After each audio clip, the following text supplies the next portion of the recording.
আসসালামু আলাইকুম শিক্ষার্থীরা, আশা করি সকলেই ভালো আছো। আজকে আমি তোমাদেরকে পঞ্চম শ্রেণীর বিজ্ঞান বইয়ের অধ্যায় 9 আমাদের জীবনে প্রযুক্তি এই অধ্যায়ের অনুশীলনীর সকল প্রশ্নের উত্তরের সমাধান করে দেখাবো। তাহলে চলো শিক্ষার্থীরা, দেরি না করে আমরা প্রথমে অনুশীলনীতে চলে যাই। দেখো শিক্ষার্থীরা, চলে এলাম অধ্যায় 9 এর অনুশীলনী। পৃষ্ঠা নাম্বার হচ্ছে 67। প্রথমেই আছে সঠিক উত্তরে টিক চিহ্ন দি। নাম্বার 1, কোনটি সঠিক? ক, বিজ্ঞান ও প্রযুক্তি একই বিষয়। খ, বিজ্ঞান ও প্রযুক্তির মাঝে কোনো সম্পর্ক নেই। গ, বিজ্ঞান ও প্রযুক্তির মাঝে নিবিড় সম্পর্ক রয়েছে। খ, প্রযুক্তির জন্য বিজ্ঞানের কোনো প্রয়োজন নেই। সঠিক উত্তর হবে গ, বিজ্ঞান ও প্রযুক্তির মাঝে নিবিড় সম্পর্ক রয়েছে। প্রশ্ন নাম্বার 2, শিল্প বিপ্লব কখন হয়েছিল?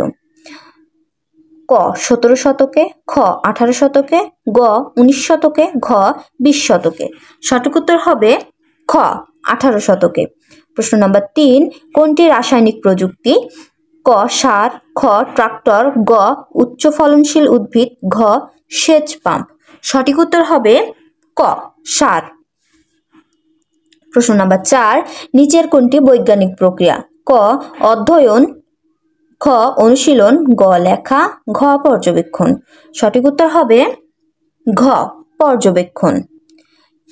এবার দেখো 2 নংয়ে আছে সংক্ষিপ্ত প্রশ্ন। 1, বিজ্ঞানীরা কিভাবে প্রকৃতি নিয়ে গবেষণা করেন? 2, অল্প সময়ে অধিক উৎপাদনের জন্য মানুষ কোন কোন কৃষি প্রযুক্তি ব্যবহার করেন? 3, প্রযুক্তির ক্ষতিকর প্রভাবের 2টি উদাহরণ দাও। 4, মহাকাশ সম্পর্কে পর্যবেক্ষণের জন্য বিজ্ঞানীরা কোন প্রযুক্তি ব্যবহার করেন? 5, জলীয় বাষ্পের ক্ষমতা সম্পর্কিত বৈজ্ঞানিক জ্ঞানকে কিভাবে কাজে লাগানো হয়েছে? তাহলে চলো শিক্ষার্থীরা, আমরা এখন এই প্রশ্নের উত্তরগুলো দেখে নিই। 2 নং প্রশ্নের উত্তর। প্রশ্ন নাম্বার 1, বিজ্ঞানীরা কিভাবে প্রকৃতি নিয়ে গবেষণা করেন? উত্তর, বিজ্ঞানীরা পর্যবেক্ষণ ও পরীক্ষা নিরীক্ষার মাধ্যমে প্রাপ্ত তথ্যের ভিত্তিতে প্রকৃতি নিয়ে গবেষণা করেন। এক্ষেত্রে বিজ্ঞানীরা যে ধাপগুলো অনুসরণ করেন তা হলো পর্যবেক্ষণ, প্রশ্নকরণ, অনুমান, পরীক্ষণ, সিদ্ধান্ত গ্রহণ ও বিনিময়। আমি আবার পড়ে শোনাচ্ছি। প্রশ্ন নাম্বার 1, বিজ্ঞানীরা কিভাবে প্রকৃতি নিয়ে গবেষণা করেন? উত্তর, বিজ্ঞানীরা পর্যবেক্ষণ ও পরীক্ষা নিরীক্ষার মাধ্যমে প্রাপ্ত তথ্যের ভিত্তিতে প্রকৃতি নিয়ে গবেষণা করেন। এক্ষেত্রে বিজ্ঞানীরা যে ধাপগুলো অনুসরণ করেন তা হলো পর্যবেক্ষণ, প্রশ্নকরণ, অনুমান, পরীক্ষণ, সিদ্ধান্ত গ্রহণ ও বিনিময়।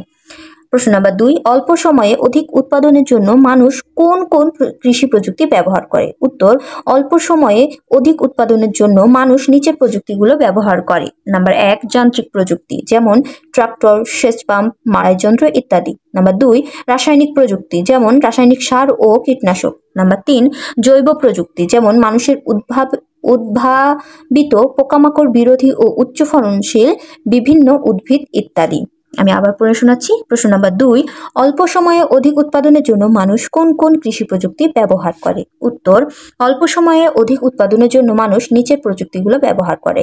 1, যান্ত্রিক প্রযুক্তি, যেমন ট্রাক্টর, সেচ পাম্প, মাড়াই যন্ত্র ইত্যাদি। নাম্বার 2, রাসায়নিক প্রযুক্তি, যেমন রাসায়নিক সার ও কীটনাশক। নাম্বার 3, জৈব প্রযুক্তি, যেমন মানুষের উদ্ভাবিত পোকামাকড় বিরোধী ও উচ্চ ফলনশীল বিভিন্ন উদ্ভিদ ইত্যাদি। প্রশ্ন নাম্বার 3, প্রযুক্তির ক্ষতিকর প্রভাবের 2টি উদাহরণ দাও। উত্তর, প্রযুক্তির ক্ষতিকর প্রভাবের 2টি উদাহরণ হলো নাম্বার 1,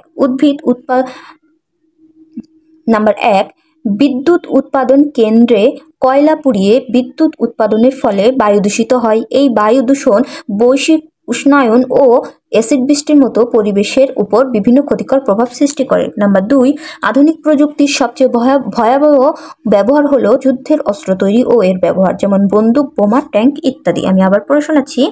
প্রশ্ন নাম্বার 3, প্রযুক্তির ক্ষতিকর প্রভাবের 2টি উদাহরণ দাও। উত্তর, প্রযুক্তির ক্ষতিকর প্রভাবের 2টি উদাহরণ হলো 1, বিদ্যুৎ উৎপাদন কেন্দ্রে কয়লা পুড়িয়ে বিদ্যুৎ উৎপাদনের ফলে বায়ু দূষিত হয়।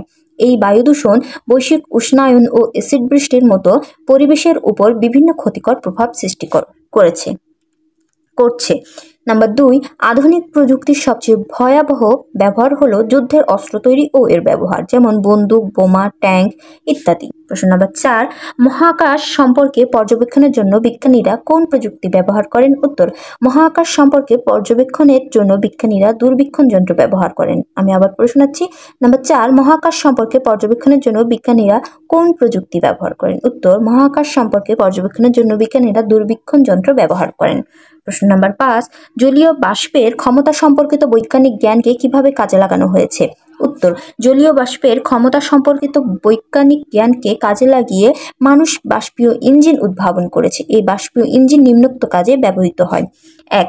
কলকারখানা যন্ত্রপাতি সচল করতে, 2. রেলগাড়ি চালনায় ও 3. জাহাজ চালনায় ইত্যাদি। আমি আবার পড়ে শোনাচ্ছি। নাম্বার 5, জলীয় বাষ্পের ক্ষমতা সম্পর্কিত বৈজ্ঞানিক জ্ঞানকে কিভাবে কাজে লাগানো হয়েছে? উত্তর, জলীয় বাষ্পের ক্ষমতা সম্পর্কিত বৈজ্ঞানিক জ্ঞানকে কাজে লাগিয়ে মানুষ বাষ্পীয় ইঞ্জিন উদ্ভাবন করেছে। এই বাষ্পীয় ইঞ্জিন নিম্নোক্ত কাজে ব্যবহৃত হয়: 1. কলকারখানার যন্ত্রপাতি সচল করতে, 2. রেলগাড়ি চালনায়, 3. জাহাজ চালনায় ইত্যাদি। এখানে শেষ হয়ে গেল 2 নংয়ের সংক্ষিপ্ত প্রশ্নগুলো। চলো 3 নংয়ে বর্ণনামূলক প্রশ্নগুলো আমরা এখন দেখে নিই। দেখো শিক্ষার্থীরা, 3 নংয়ে আছে বর্ণনামূলক প্রশ্ন। প্রশ্ন নাম্বার 1, বিজ্ঞান ও প্রযুক্তির পার্থক্য ব্যাখ্যা করি। নাম্বার 2, কৃষি প্রযুক্তি কিভাবে আমাদের জীবন মান উন্নত করে। নাম্বার 3, প্রযুক্তি কিভাবে বিজ্ঞানের জ্ঞানকে ব্যবহার করে। নাম্বার 4, বিজ্ঞান ও প্রযুক্তির উদ্দেশ্য ভিন্ন হলেও তারা কিভাবে পরস্পর সম্পর্কযুক্ত ব্যাখ্যা করি।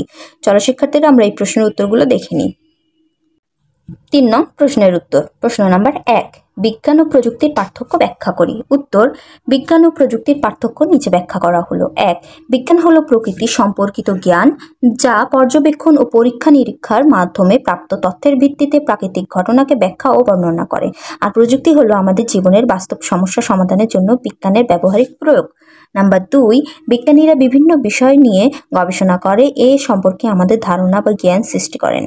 অন্যদিকে এই বৈজ্ঞানিক জ্ঞানকে কাজে লাগিয়ে প্রযুক্তির মাধ্যমে মানুষ নানা যন্ত্রপাতি আবিষ্কার করছে। যেমন বিজ্ঞানীরা বিদ্যুৎ নিয়ে গবেষণা করে তার সম্পর্কে মানুষকে ধারণা দিয়েছেন। তাদের দেওয়া এসব ধারণাকে কাজে লাগিয়ে রেফ্রিজারেটর, টেলিভিশন, মোবাইল, বৈদ্যুতিক বাতি ইত্যাদি তৈরি করা হয়েছে, যা প্রযুক্তি। প্রশ্ন নাম্বার 2, কৃষি প্রযুক্তি কিভাবে আমাদের জীবন মান উন্নত করে। উত্তর, কৃষি প্রযুক্তি নানাভাবে আমাদের জীবন মান উন্নত করে থাকে। যেমন 1, ট্রাক্টর, মাড়াই যন্ত্র ইত্যাদি ব্যবহারের মাধ্যমে কৃষিকাজ করলে আমাদের কায়িক শ্রম হ্রাস পায় এবং সময় বেঁচে যায়। নাম্বার 2, জমিতে পানি সেচের জন্য গভীর নলকূপ বা সেচ পাম্প ব্যবহার করে কায়িক শ্রম ও আর্থিক ব্যয় কমাতে পারি এবং সময় বাঁচাতে পারি। নাম্বার 3, কৃষিকাজে রাসায়নিক প্রযুক্তি যেমন রাসায়নিক সার, কীটনাশক ইত্যাদি ব্যবহারের মাধ্যমে আমরা অধিক খাদ্য উৎপাদন করতে পারি।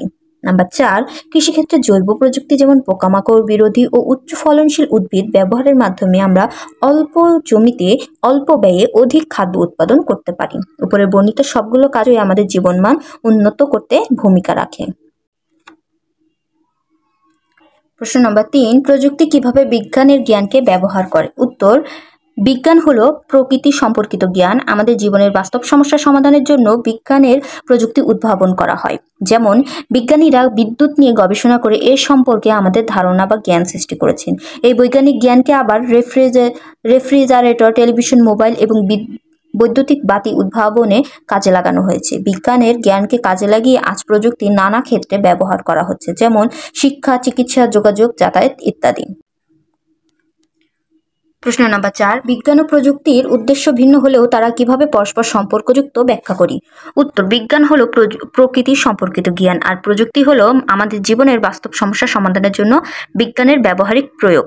এদের উদ্দেশ্য ভিন্ন হলেও এরা পরস্পর নিবিড়ভাবে সম্পর্কযুক্ত। বিজ্ঞানীদের মূল্যবান আবিষ্কার মানুষের কাজে লাগাতে প্রযুক্তির সাহায্য নিতে হয়, আর বৈজ্ঞানিক জ্ঞানকে কাজে লাগিয়েই উদ্ভাবন করা হয় বিভিন্ন প্রযুক্তি। যেমন বিজ্ঞানীদের আবিষ্কৃত বিদ্যুতের ধারণাকে কাজে লাগিয়ে ফ্রিজ, বৈদ্যুতিক বাতি, মোবাইল ইত্যাদি তৈরি করা হয়েছে। বিজ্ঞানীরাও প্রকৃতি নিয়ে গবেষণার সময় প্রযুক্তি ব্যবহার করে থাকেন। যেমন খালি চোখে দেখা যায় না এমন জিনিস অনুসন্ধানে বিজ্ঞানীরা অণুবীক্ষণ যন্ত্র ব্যবহার করে থাকেন। এভাবে বিজ্ঞান ও প্রযুক্তি পরস্পর সম্পর্কযুক্ত। এখানেই শেষ হয়ে গেল 3 নংয়ের বর্ণনামূলক প্রশ্নগুলো। শিক্ষার্থীরা, অধ্যায় 9 অনুশীলনীর সকল প্রশ্নের উত্তর এখানেই শেষ হয়ে গেল। তোমরা সকলের প্রশ্ন উত্তরগুলো মুখস্থ করে অবশ্যই না দেখে লিখবে। আজকে এই পর্যন্ত শিক্ষার্থীরা। পরবর্তী ক্লাস পাওয়ার জন্য অবশ্যই চ্যানেলটা সাবস্ক্রাইব করে দিবে এবং পূর্বের ক্লাসগুলো দেখতে চাইলে চ্যানেলের প্লেলিস্ট চেক করলেই সকল ক্লাস সিরিয়ালে পেয়ে যাবে। আর এই ভিডিওটা যদি তোমাদের ভালো লাগে, উপকার হয়, তাহলে অবশ্যই ভিডিওটাতে একটি লাইক, কমেন্ট এবং শেয়ার করবে। সকলেই ভালো থাকবে। ধন্যবাদ সকলকে।